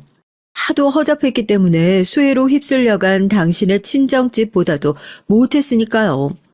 한숨이 저절로 나올 뻔했지만 예의 있게 삼켜낸 친정 엄마께선 곧 따뜻한 성정을 가진 친정 아버지에게 점점 진심이 되셨다고 합니다. 지낼수록 부실하기 짝이 없는 그 집도 좋아지셨다고 해요. 시집살이 따위는 없었고 동네에서 노처녀로 불리고 있던 시누이 또한 성격이 부드러웠으니 친정 엄마께선 당신이 행운이라고 생각하셨다고 합니다. 그로부터 얼마 뒤 친정 아버지의 누나, 그러니까 제 고모께선 딱 30 나이에 결혼을 하셨어요. 아주 먼 지역으로 가셨죠. 그리고 죽도록 후회를 하셨으며 20년 결혼 생활하시다가 오죽하면 이혼을 하셨습니다. 자식은 아들만 둘 보셨는데 둘 다 망나니 기질이 가득했고 둘 다 친탁을 했어요. 매일 사골 치고 가출을 밥 먹듯이 하고 아직 미성년자인 자식들을 두고 이혼을 하시면서 고모께서 괜히 양육권을 포기하셨던 게 아니었죠. 근데 그 자식들이 성인이 돼선 매번 돈 달라고 손을 벌리고 나왔으면 책임져라며 원망하고 난리를 치는 바람에 고모께서 정말 많이 몸고생, 마음고생 가리지 않고 하셨습니다. 아유, 이럴 줄 알았다면 누나 보고 시집가라고 안 그랬을 거야. 사람들이 주변에서 노처녀라고 할 때 그거 막아서고 내가 화를 내줬을 거라고. 결혼만 잘못하지 않았어도 무던히 잘 살았을 텐데. 그래서 친정 아버지께선 뒤늦게 후회를 하셨고 친정 엄마께선 우리 코가 석자라고 고모의 사정을 못 들여다보고 살았다며 무척 씁쓸해야 하셨습니다. 친정 아버지께선 일찍이 공장 일을 하셨고요. 친정 엄마께선 식당 일을 다니셨어요. 두 분 다 무척 바쁘셨고 늘 앓는 소리를 내셨죠. 몸에서 안 쑤시는 데가 없었으니까요. 저는 3살 위에 언니 밑으로 태어난 집안의 둘째이자 막내였답니다. 철없고 맹랑한 저 대신에 언니가 효녀 노릇을 참 많이 했어요. 친정 부모님께서 그날 겪으신 사회의 부침을 들어드렸고 어깨를 주물러 드렸습니다. 저에겐 솔선수범만을 보이는 언니였죠. 천성 자체가 차분했어요. 그리고 예민했던 것 같아요. 어른들께 잔소리를 듣고 혼나고 그러는 것을 마음에 깊이 담아두며 곱씹고 괴로워했으니까요. 신경 쓰이는 일이 생기면 무조건 배앓이를 하기도 했습니다. 저와 친자매인데 이렇게나 성격이 엄청 달랐죠. 또한 여자들이라면 닮아다는 생리 전 무던하게 매번 지나갔는데 언니는 그때마다 방바닥을 구르고 손으로 벽을 치고 구토를 하고 그러다가 속이 다 비고 나면 헛구역질을 했어요. 거의 죽을 기세로 힘들어했죠. 몸을 따뜻하게 하면 좀 낫다고 하던데 그래서 겨울이면 더 안쓰러웠죠. 평수가 무척 좁은 집이지만 가난을 그대로 반영한 집은 쉽사리 따뜻해지지 못했거든요. 게다가 언닌 하필 추위도 많이 탔고요. 언니가 한 달에 일주일을 배를 부여잡으며 그러고 살았으니 그래서 친정 엄마께서 어디선가 여자들 생리통에 좋다는 한약 얘기를 주워 들으시고는 언니를 그 먼 한약방까지 데리고 가서 약을 손수 지어 오셨습니다. 최소한 6개월 이상을 꾸준히 먹어야 한다더라. 그러면 효과가 있다니까 열심히 먹으면서 기다려보자. 그때 당시에도 그 한약이 100만 원이 훌쩍 넘어가는 금액이었어요. 엄청나게 비싼 지출이었던 건데 그럼에도 친정 엄마께선 매번 힘들어하는 큰딸이 안쓰러워 그러셨고 친정 아버지께서도 이해해 주셨습니다. 저만 그 가운데서 볼을 부르퉁하게 부풀리고 있었네요. 그런데 6개월치를 다 먹어도 아무 소용이 없었어요. 전 차마 큰돈만 날렸다는 소리를 입 밖으로 낼 수 없어서 입을 꾹 다물고 지냈던 기억이 나네요. 언니는 공부도 잘했고 여러모로 인상이 참해서 어디를 가도 괜찮은 애라는 칭찬을 듣고는 했습니다. 그런 언니가 몸에 이런저런 문제가 있다는 게 참 안타까웠죠. 그러다가 어느 날부터는 코피를 줄줄 흘렸습니다. 그때 언니가 중학교 3학년 나이였어요. 처음엔 기력이 너무 허해서 그러는 것이라는 말로 모두가 언니의 증상을 넘기려 했죠. 가난한 집은 그러지 않은 집보다 돈만 없는 것이 아니라 시간마저 없었습니다. 왜냐하면 시간 속에 여유란 없고 먹고 살기에 급급하기 때문이죠. 돈과 시간 다 없던 저희 집이었기에 언니를 빨리 들여다볼 수가 없었어요. 게다가 언니는 의젓했고 효녀였으니까요. 코피가 줄줄 흘러도 오래된 천을 주워다가 틀어막으면 그만, 현기증이 심해지면 누우면 그만인 것처럼 굴었습니다. 하지만 날이 갈수록 언니의 안색마저 안 좋아지자 친정 엄마께서 더 이상은 가만히 계실 수가 없어졌죠. 식당 일을 자주 쉬셔야 했고요. 언니 때문에요. 매번 식당 사장님께 그리고 같이 일하는 분께 양해를 구하고 굽신굽신 거리며 제발 자르지 말아달라, 이번만 자리를 비우겠다, 더 열심히 하겠다 호소를 하셨습니다. 저희 집의 형편이 넉넉하지 못한 거 아니까 식당 측에서도 몇 번은 사정 봐주었던 것이죠. 그래서 친정 엄마께서 언니를 데리고 병원을 다니셨어요. 솔직히 그땐 요새처럼 인터넷 시대도 아니었고 부족한 환경에서 태어나고 자란 사람이 자식 걱정돼서 이리저리 병원 옮겨 다니는 것이 보통의 일은 아니었다고 생각합니다. 친정 엄마께서 대단하신 분이었던 거예요. 그래도 월급 이번 달에 안 밀리고 나온다고 해서 다행이야. 병원 다니는 데 쓰면 되겠어. 생활비 생각하면 빠듯해서 한숨 나오지만 어디 자식이 우선이지 돈이 우선인가. 어느 날 밤 친정 아버지께서 친정 엄마를 향해 그렇게 말씀하시는 걸 전 몰래 들어버렸고 짜증이 났어요. 그래서 언니에게 신경질을 부렸습니다. 언니는 우리 집에 하여간 도움이 안 돼. 언니가 없었어야 돼. 너 누가 그렇게 못된 소리 하는 거 가르쳐줬어? 어디서 배운 버르장머리야? 언니가 발끈해서 저를 혼냈는데 답지 않게 목소리 높이는 모습에 전 이불을 뒤집어 쓰고 확 누워버렸어요. 아픈 와중에도 학교도 거의 못 가고 있으면서 교과서를 어루만지고 내용을 들여다보던 언니의 그 꼬라지도 마침 보기 싫었거든요. 이불을 뒤집어 쓰고 누운 지 얼마 지나지 않아 언니가 조용히 훌쩍거리는 소리가 들려왔습니다. 당시에 철없던 전 오늘따라 진짜 답지 않게 왜 저러나 하고 말았었죠. 그리고 며칠 뒤 언니는 서울의 큰 병원에 입원을 하게 됐습니다. 서울이라고? 서울까지 가서 큰 병원에? 얼마나 안 좋은 병이길래. 돈은 얼마나 들까? 우리 집 이제 길에 나왔는 거 아니야? 제 심장이 철렁 내려앉았죠.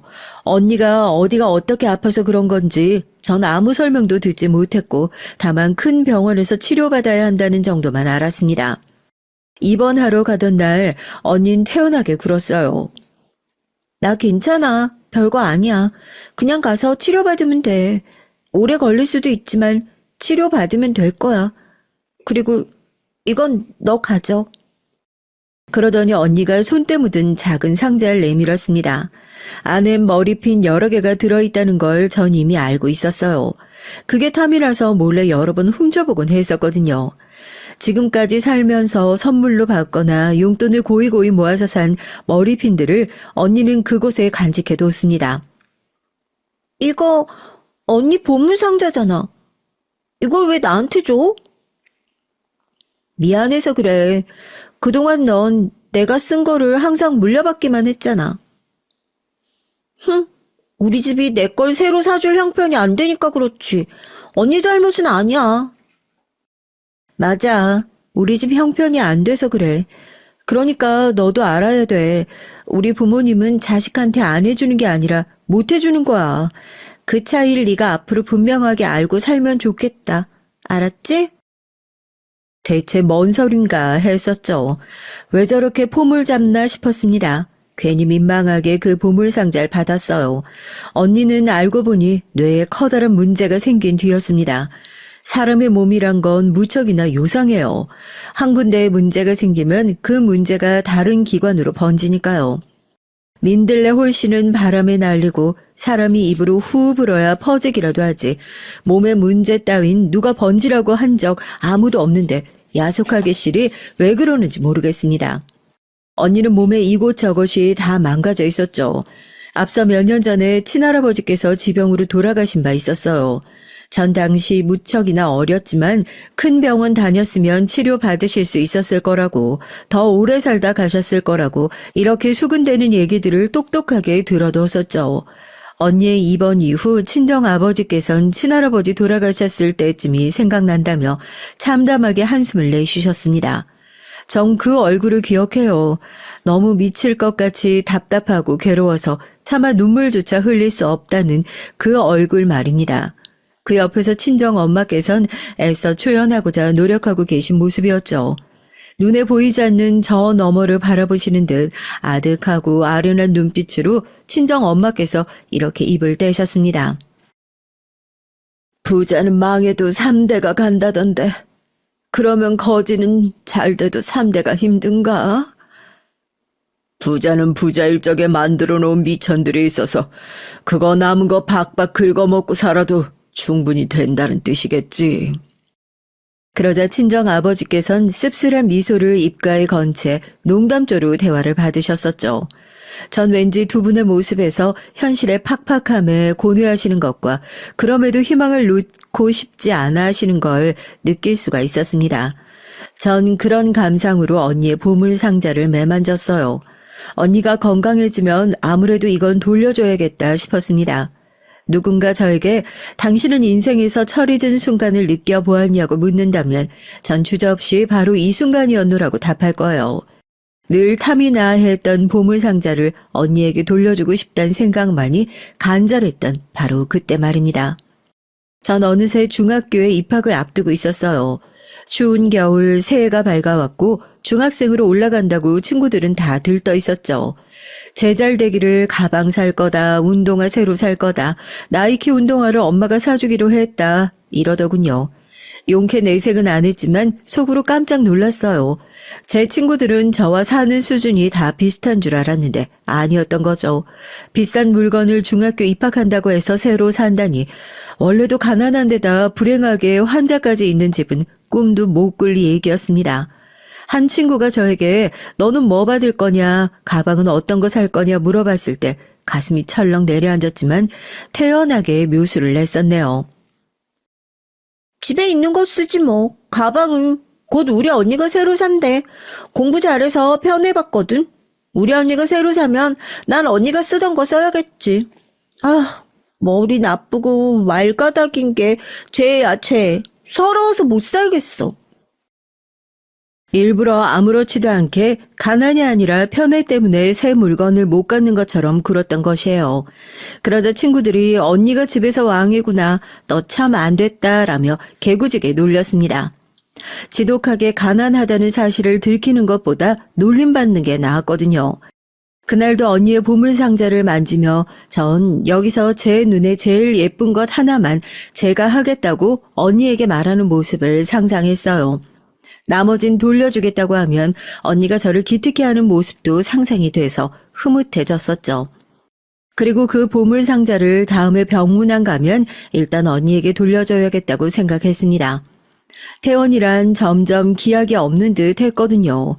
얼른 착하고 의젓한 동생 노릇을 해보고 싶어서 어깨가 들썩거렸습니다. 하지만 전 그 보물상자를 언니가 죽은 다음에야 돌려줄 수 있을 줄 꿈에도 몰랐던 것이에요. 봄이 다가오기 직전 아주 추웠던 그날은 마치 동토 오기 전 새벽이 가장 캄캄하고 춥다는 것과 비슷하게 느껴졌습니다. 그런 날에 언닌 떠났고 뜨거운 불길 속에서 짧게 머물다 간 육체를 벗어 던졌어요. 애써 정신을 다잡고 계셨던 친정 부모님께선 화장이 시작되자 오열하셨고요. 안 돼. 아이고, 내 새끼. 뜨거워서 어떡해. 저렇게 뜨거워서 어떡해. 친정 엄마께서 그렇게 울부짖으셨을 때 저도 모르게 몸을 떨며 이렇게 말씀을 드렸습니다. 언니가 추운 거 싫어했잖아요. 더운 것보다 추운 걸 싫어했어요. 날씨가 너무 추우니까 차가운 땅으로 가긴 싫었을 거야. 물속에서 홀가분하게 가족들 보면서 안녕하고 있을 거예요. 저도 제가 무슨 정신으로 그렇게 말했는지 모르겠어요.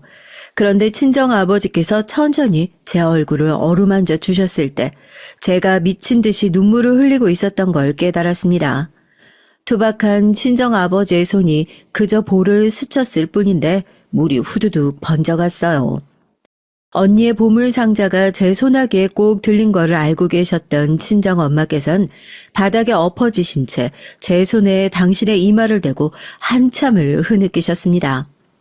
그러나 더 이상 울부짖으며 악을 쓰진 않으셨어요. 언니가 안식을 취한 그곳에 보물 상자를 함께 두었죠.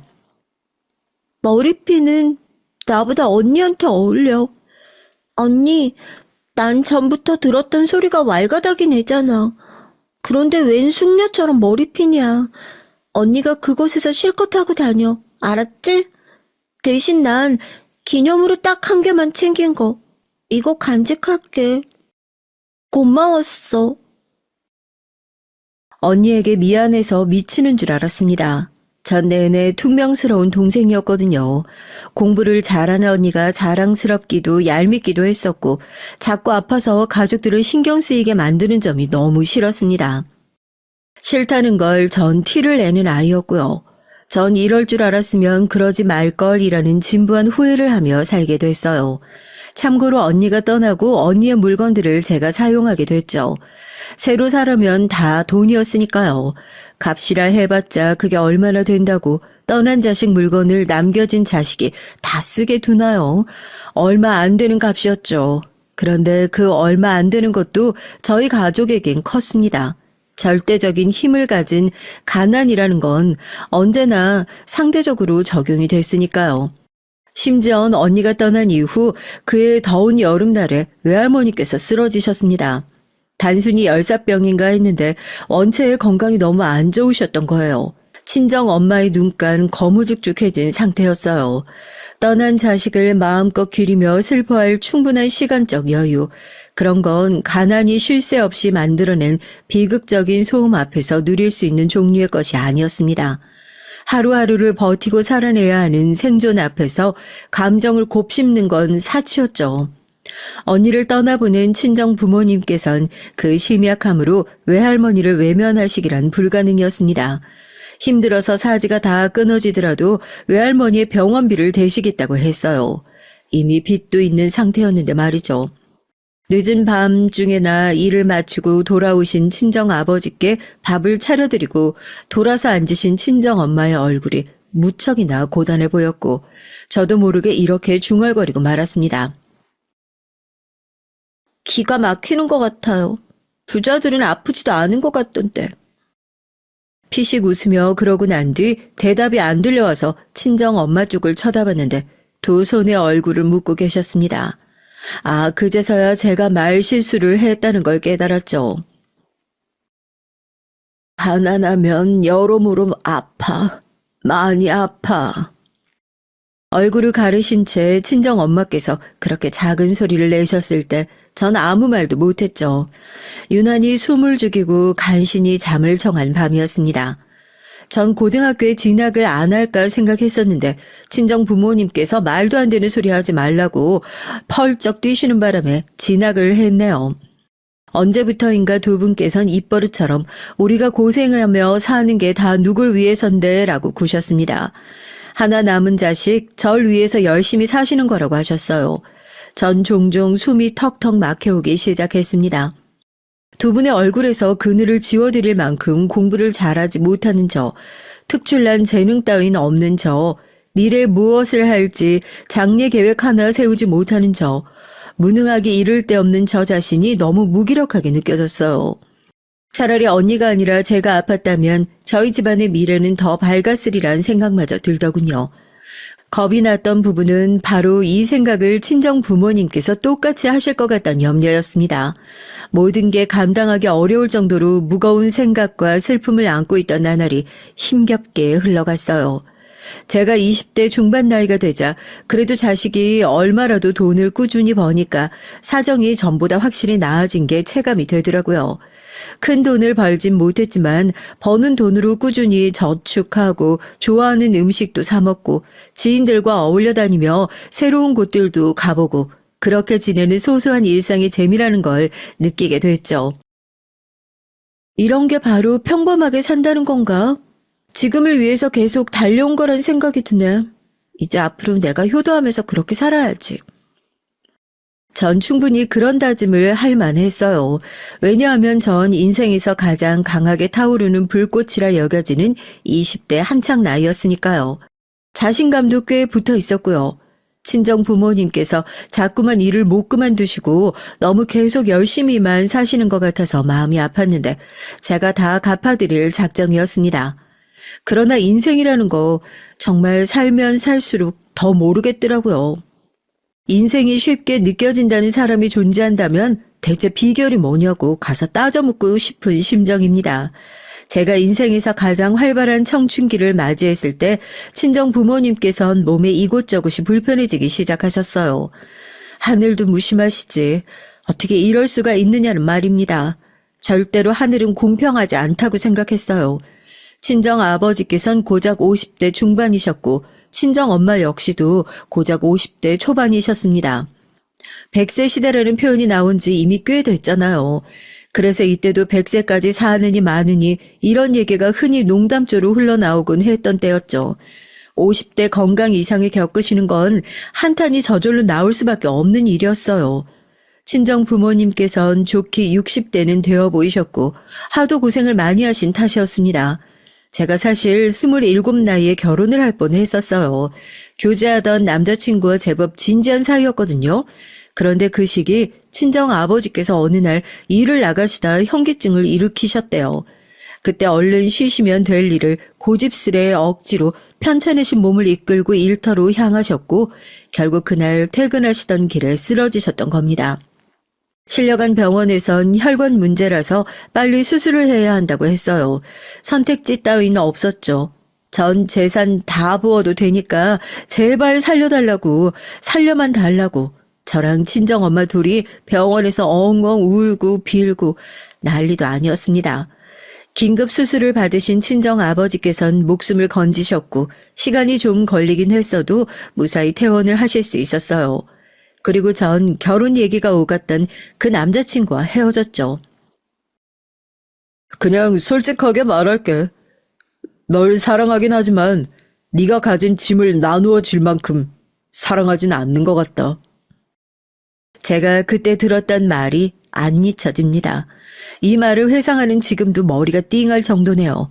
남자친구가 한숨을 푹푹 내쉬면서 덧붙이길 자기는 시댁에 헌신하는 며느리 딱 그걸 아내상으로 원하는데 저라면 앞으로 계속 친정 사정에만 붙들려 있을 게 뻔해서 결혼하기 힘들다고 그랬습니다.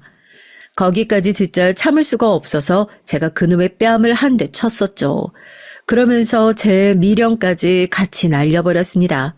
결혼하기로 했던 상대와 헤어졌다고 하자 친정 엄마께선 깜짝 놀라셨다가 이내 표정 관리를 하시곤 저에게 잘했다고 말씀해 주셨어요. 그리고 고모의 얘기를 꺼내셨죠. 슬프게도 고모께선 남편복, 자식복 모두 없으신 분이었으니까요. 고역인 결혼 생활 때문에 사람이 완전히 폐인이 됐잖아. 아이고, 처음에 딱 느낌이 아리송한 결혼을 아예 시작부터 안 하는 게 상책인 것 같더라. 굳이 결혼할 필요 없어. 결혼에 매달리지 마. 그리고 우리 딸, 너 아직 젊고 어린 건 네 스스로가 더 잘 알지? 천천히 생각해, 여유롭게. 알았어요. 그렇게 할게요. 엄마 덕분에 머릿속이 맑아진 것 같아. 고마워요, 엄마. 친정 엄마의 조언을 듣고 나자 기분이 확 나아지더라고요. 씩씩하게 다 털어내기로 했습니다. 그런데 바로 얼마 뒤 제가 친정 부모님의 대화를 본의 아니게 엿듣게 되는 일이 생겨버린 거예요. 하나밖에 안 남은 자식 새끼 앞날을 내가 맡고 있는 것 같아. 날개를 달고 훨훨 날아가야 할 자식의 청춘을 내가 꺾어버린 것만 같으니 어쩌면 좋을까. 자기 고모보다 10배는 최소한 더 나은 내 딸인데 결혼이 아예 없던 일로 됐다니 이건 다 내 잘못이야. 내가 못나서 그런 거야.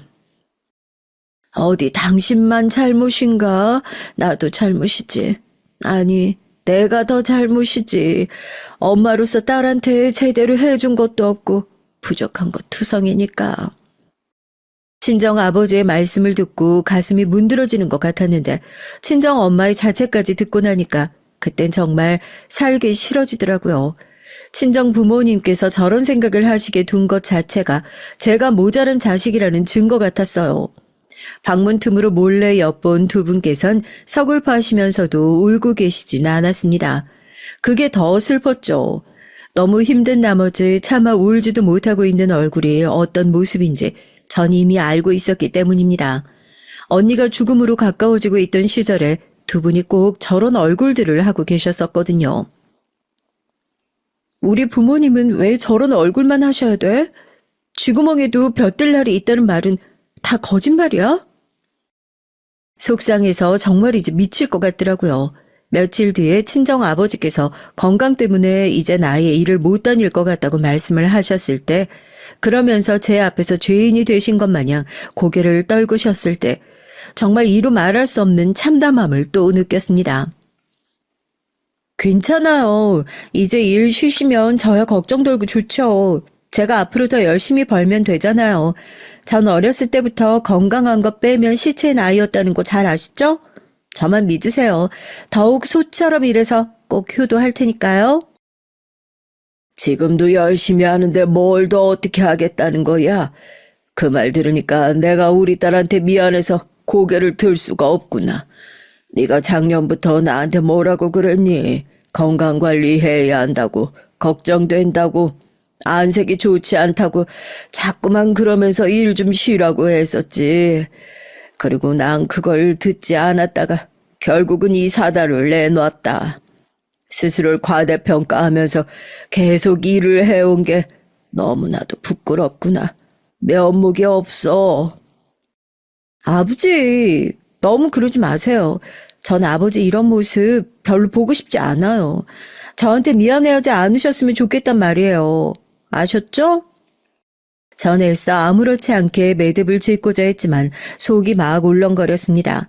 친정 아버지께서 어째서 그런 식으로 말씀을 하셨는지 짚히는 구석이 있었기 때문이죠. 주변의 말들 때문이었어요. 주변에선 그랬거든요. 친정 부모님을 향해서 몸이 일찍 상하도록 왜 미련하게 일만 했냐고. 왜 그렇게 무식하게 사냐고. 왜 그렇게 제대로 사는 법을 모르냐고. 그리고 그런 말들 앞에 친정 부모님께선 고개를 떨구셨던 것이고요. 저에게 미련한 부모라서 미안해하고 계셨습니다. 똑똑하게 사는 법을 배우지 못해서 미련하게 살았다고 두 분께선 그렇게 여기셨습니다. 가슴이 갑갑하다 못해 뻐근해져 왔죠. 한번 크게 휘청이며 무너진 건강은 반드시 후유증을 남기기 마련이었습니다. 긴급 수술을 받으셨던 이후로 친정 아버지께선 조심하며 지내셔야만 했어요. 친정 엄마께선 장시간 친정 아버지의 곁을 비울 수가 없어서 늘 신경 쓰며 사셨고요. 저는 제 좁은 인맥 속의 사람들이 다 저마다의 짝을 찾아 결혼하는 모습을 멀찍이 지켜만 봤습니다. 결혼이란 제도를 가만히 지켜보다가 깨달은 사실 한 가지가 있었는데요. 이건 아주 이상한 점이기도 했어요. 사정이 여유가 있는 사람들은 꼭 자기처럼 아니면 더 나은 상대를 만나 결혼을 했죠. 그리고 재산 관리에도 탁월했어요. 돈이 돈을 부른다는 말이 뭔지 알 것 같아지더군요. 하지만 반대의 경우엔 더 나은 상대를 만나기 힘들어했으며 오히려 결혼 때문에 더욱 깊은 나락으로 떨어지기도 했습니다. 희한하고도 씁쓸한 현상이었죠. 명백하게 후자의 경우에 속하는 대표적인 인물이 제 고모셨기에 가까이에서 예시를 지켜본 저로선 나이가 들수록 결혼이 무섭게만 느껴질 뿐 딱히 하고 싶다는 생각은 안 들기 시작했던 것 같아요. 그러나 속단할 수 없는 것들이 세상엔 너무나 많이 있더라고요. 전 친정 부모님 두 분만 건강하게 잘 계셔준다면 다른 건 다 필요 없는 것처럼 굴었습니다. 셋이서 일찍 떠난 언니의 몫까지 잘 살아내는 것이 남은 인생의 목표라고 여겼죠. 전보다 더욱 열심히 일을 하며 살았고 사치 한번 하지 않은 채 아끼면서 살았어요. 친정 부모님을 위해서라고 생각하니까 제가 덜 누리고 지내는 것도 마냥 행복하더군요. 그랬기 때문에 두 분께서 한꺼번에 교통사고를 당하셨을 때 제가 더욱 무너져 내릴 수밖에 없었던 것 같아요. 하늘을 향해 오열하며 원망의 말을 쏟아냈습니다. 우리 언니 일찍 데려갔으면 됐지. 대체 우리 가족한테 왜 이러는 거야? 왜? 행복해지는 꼴 못 보는 거야.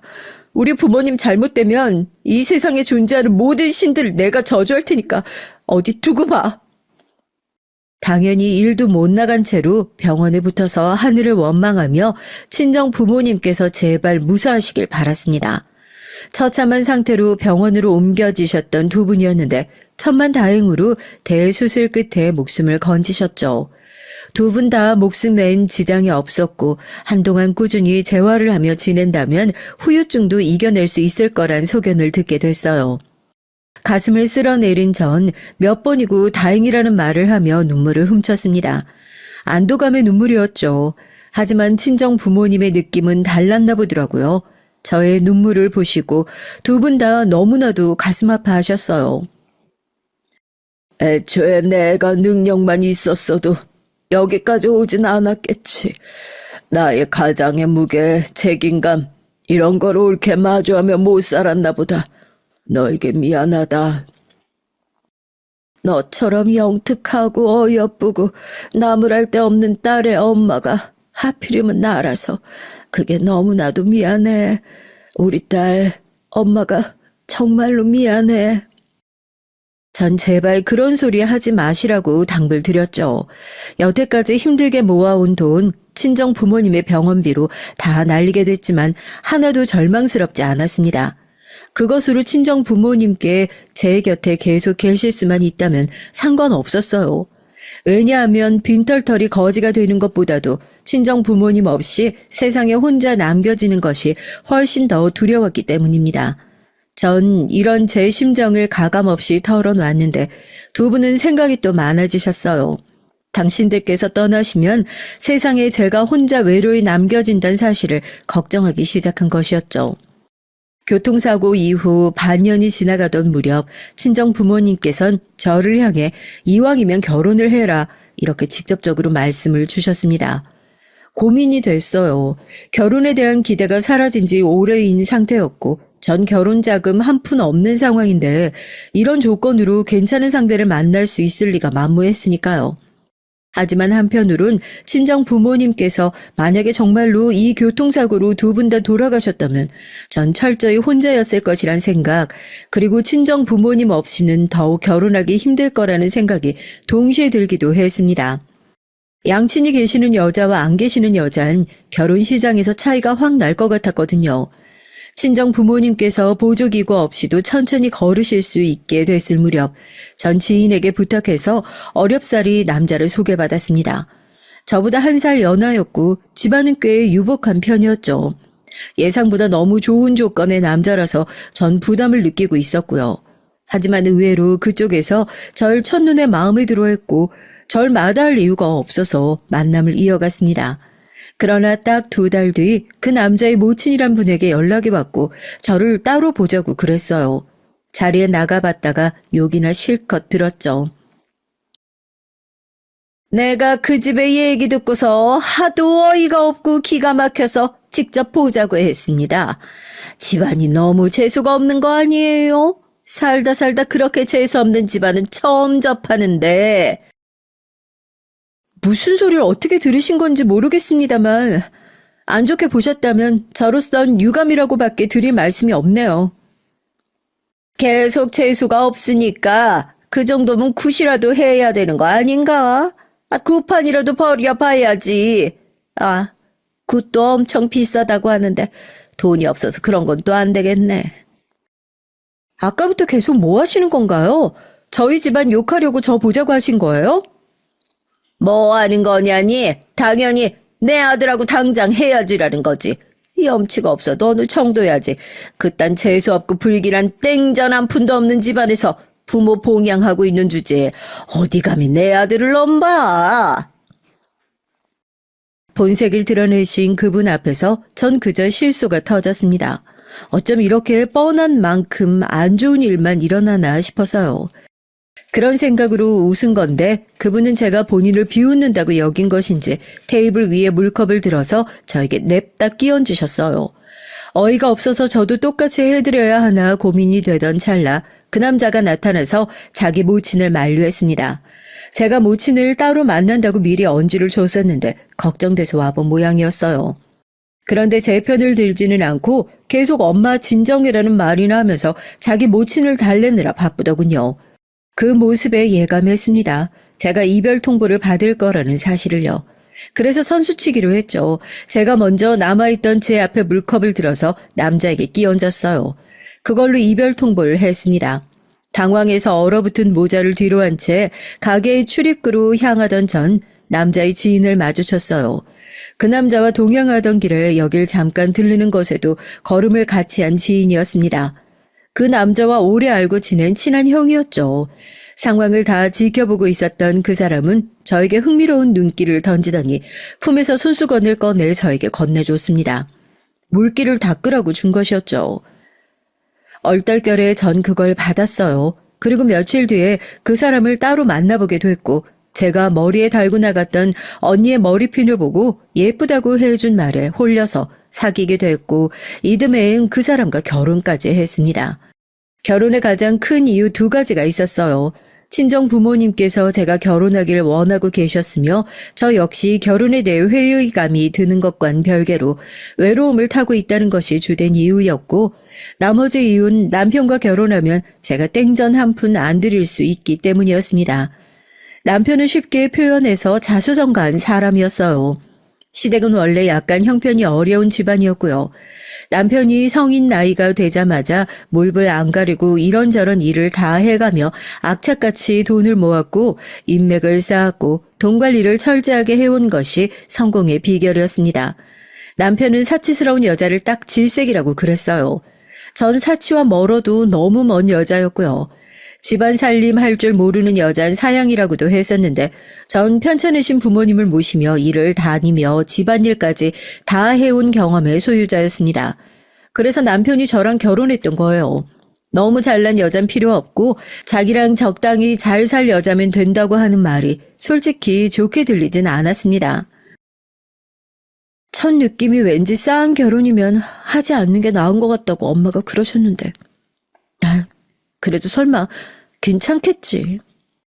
자기가 허리띠 졸라매서 모은 돈으로 대출 껴서 구입한 작은 아파트에 같이 살자 그랬고 저는 몸만 오면 된다고 그랬어요.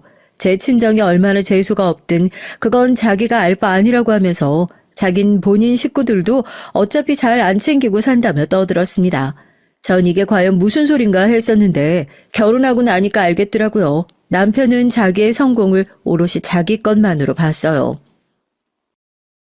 내가 뼈 빠지게 일하고 눈 빠지게 주식 공부하면서 번 돈인데 왜 아버지 어머니한테 드려야 돼? 부모님한테 내가 물려받은 재산이 있는 것도 아니고 그간 부모님한테서 내가 여유로운 지원 한번 못 받아보고 살았는데 나라고 해서 꼭 부모님한테 베풀어야 하나? 그건 너무 불공평하지. 그런 걸 따지기에 앞서서 부모님이니까 낳아주고 키워주고 다 해주신 부모님이니까 효도하는 마음 당연한 거지. 별게 다 당연하다 그러네. 난 효도하는 마음인지 하는 거 관심 없고 안 가지고 있으니까 앞으로 그런 소리 하지 마. 잔소린 딱 질색이야. 가족 애라는 게 없는 사람 같았습니다. 자기 부모를 그 정도로 생각하는 사람인데 형제한테는 얼마나 더 인색했겠나요. 볼 것도 없었죠.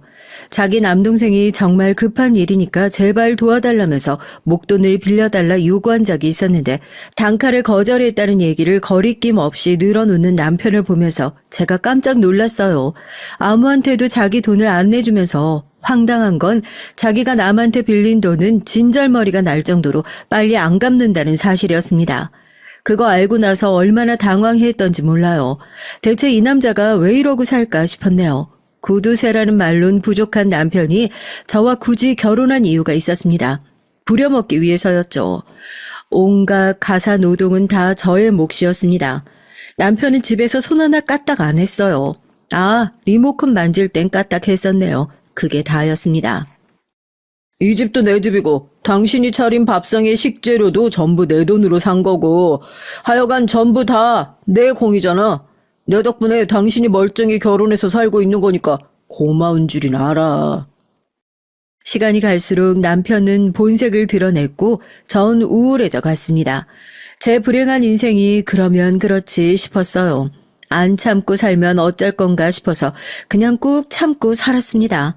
친정 부모님께 제가 문제없이 잘 사는 것처럼 굴고 싶었어요. 추위가 시작되던 그날도 전 일부러 환하게 웃으며 친정집을 방문했습니다. 그런데 집이 서늘했고 친정 부모님께선 옷을 두껍게 입고 계셨죠. 알고 보니 보일러가 며칠 전부터 말썽이라 틀어놔도 뜨거운 물이 아니라 미지근한 물이 나오고 바닥도 거의 따뜻해지지 않고 있는 중이라고 했습니다. 그러면서 저를 향해 문제는 없다고 덧붙이시는 두 분 앞에서 제가 울컥해버린 거죠. 문제가 없다니 너무도 문제가 있어 보였습니다. 보일러를 아예 교체하는 게 이참에 낫겠더라고요. 이틀 내내 고민하다가 남편에게 조심스럽게 얘기를 꺼내봤죠. 그러자 남편이 단박에 노발대발했어요. 세상 물정 모르나 본데 보일러 교체? 그게 어디 한두 푼 드는 일인 줄 알아? 절대 안 돼. 내가 그걸 왜 해줘? 왜 해주냐니? 내 부모님이고 당신한테는 장인 장모니까 그렇지. 그리고 다 해달라는 게 아니야. 나도 반 보탤게. 내가 지금은 그 비용 다 감당하긴 좀 벅차서 그래. 마음 같아선 내가 그냥 다 해드리고 싶지. 마음만 그러면 뭘 해? 능력도 없는 주제에 괜히 마음만 앞서고 지랄이네. 아 때려치워. 뭔 보일러 교체야. 대충 전기장판이라 끼고 사시라 그래. 듣자 하니까 보통 질긴 목숨들도 아닌 것 같던데 추워서 죽게 하겠어? 안 죽어. 뭐? 지금 당신 뭐라 그랬어? 어떻게 말을 그런 식으로 해? 내가 지금껏 당신의 어떤 언행도 묵묵히 참아왔지만 이번만은 아니다. 우리 부모님 욕보이는 건 내가 못 참아. 당신은 하도 폐륜적인 인간이라서 자기 부모 말고 다른 사람 부모도 우습게 보는구나. 그게 기본이구나. 당신은 항상 최신 휴대폰 쓰면서 저번에 시댁 가봤을 때 집에 옛날 전화기만 달랑 한 대 놓여있는 거 보고 내가 그때 말은 안 했지만 정말 기가 막혔어. 세상에 또 이런 폐륜아가 있을까 싶어서. 제가 신랄하게 말하자 남편이 곧장 제 뺨을 세게 쳤어요. 너무 세게 맞아서 제가 거실 바닥에 엎어지자 발로 제 등을 밟고 다리를 걷어차기도 했죠. 제가 아픔에 신음하자 저를 비웃었습니다. 돈 없으면 마음대로 아프지도 못하는 건데 왜 겁도 없이 아파해? 돈 없어서 자매 잃고 부모 빌빌거리고 돈 없는 것 때문에 인생 아주 구질하게 살았잖아. 그러니까 너라도 아프지 말고 건강해야지. 헛소리를 늘어놓는 남편을 보며 전 피가 끓어올랐어요. 미칠 것 같은 분노였습니다. 지옥 같은 결혼 생활을 이혼으로 끝냈을 때 살면서 가장 행복했었다는 고모의 말씀이 그 순간 떠올랐습니다. 전 더 이상 남편과 살고 싶지 않아졌어요. 결심을 마친 전 이틀 뒤에 짐가방 2개를 몰래 마련해뒀고 남편이 휴대폰을 할 때마다 열심히 화면을 훔쳐봤어요. 며칠이 지났을 때 비위를 맞추며 일부러 술을 자꾸 권해서 완전히 골아 떨어지게 만들었습니다. 그리고 남편이 자랑하던 최신식 휴대폰의 잠금을 열었죠. 여는 방법이 다름 아닌 남편의 지문이었거든요. 휴대폰에서 은행 어플로 들어가 남편 계좌의 돈을 제 계좌로 송금했습니다. 송금이 완료된 것을 확인하고 짐가방 1개에 꼭 필요한 제 짐만 쑤셔 넣었어요. 그리고 그 집을 빠져나왔습니다.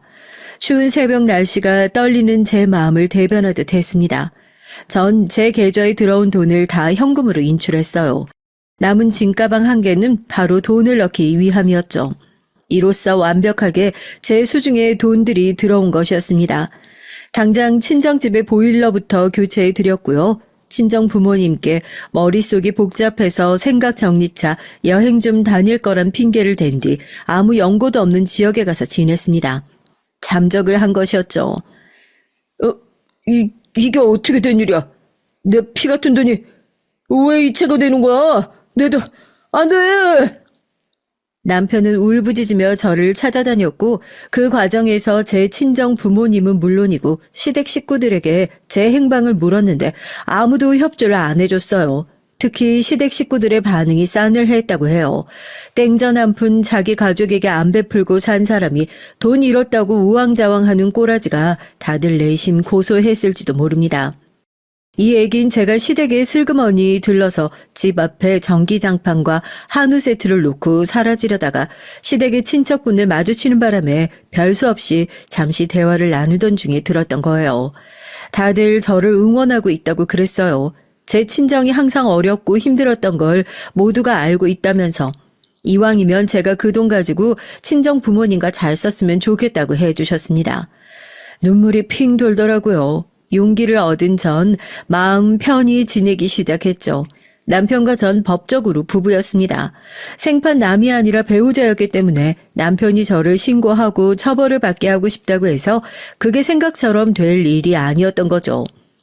전 제 인생만큼 씁쓸한 인생이 또 있을까 싶은 생각이 들었지만 남편을 향해 배째라 태도를 취하는 걸 거두지 않았습니다. 전 유유자적하게 지냈고 남편만 환장하는 것이었죠.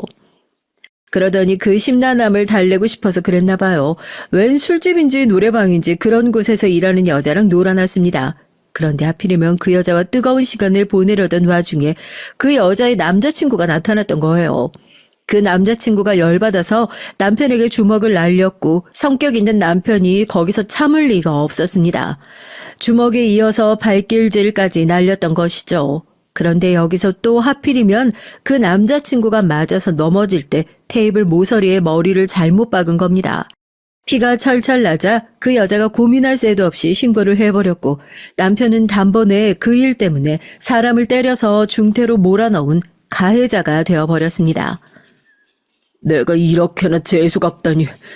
이게 다 설마 재수 온 붙은 여자랑 결혼해서 그런 건가? 난 억울해. 억울하다고요. 난 잘못 없어. 기껏 시어머니께서 면회를 가셨을 때 그런 소리나 했다네요. 시어머니께선 당신의 장남이 끝끝내 교화가 안 될 인간임을 이때 겸허하게 인정하셨고 그 후로는 가슴속에서 지우셨다고 했습니다. 남편은 결국 징역을 최종 선고받았어요. 전 모든 시댁 사람들의 응원하에 황당한 경로로 생긴 그 돈을 친정 부모님과 행복하게 쓰면서 지낼 수 있었답니다. 그 이후로 희한하리 많지 일이 술술 잘 풀린 건 덤이었어요. 친정 부모님께선 언제 교통사고 같은 걸 당하셨냐는 듯 아주 건강해지셨고요. 이제야 모든 것이 제자리로 돌아가서 옳게 사라지고 있다는 느낌이랍니다.